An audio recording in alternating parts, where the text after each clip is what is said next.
Pattipadu యాపెన్స్ to be rural ఏరియాలో కూడా 4 మండలాలు ఉన్నాయి కాబట్టి కొద్దిగా రైతులకు సంబంధించినటువంటి రెవెన్యూ దీనికి సంబంధించి కొన్ని వస్తున్నాయి. జగన్ ప్రభుత్వంలో చేసినటువంటి రీసర్వే వల్ల కొన్ని ఇబ్బందులు ఉన్నాయి. అవి కూడా ఒక 80% పరిష్కారమైనాయి. ఇంకొక 20% ఉన్నాయి. వాటికి కూడా మా ఆయా మండల అధికారులు కాన్సన్ట్రేటెడ్ గా ఎఫర్ట్స్ పెట్టి వాటిని కూడా పరిష్కరించడం అనేది జరుగుతుంది. ముఖ్యంగా ఈ ఎండాకాలానికి సంబంధించి 2 ఏరియాల్లో పెదపల్కులూరు, జోనల్ చొండూరు, చౌడవరం, కొత్తూరు ఈ ప్రాంతాల్లో 2-3 బోర్లు కావాలని అడిగారు. ఆ బోర్లు కూడా మేము మంజూరు చేస్తున్నాం. కూటమి ప్రభుత్వంలో ప్రజలకు అందాల్సినటువంటి సేవల విషయంలో ఎలాంటి అపనమ్మకాలు గాని ఎలాంటివి లేవు.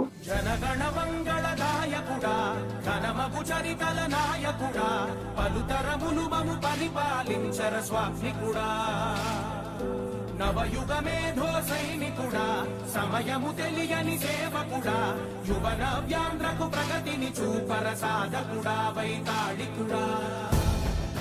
Thank you.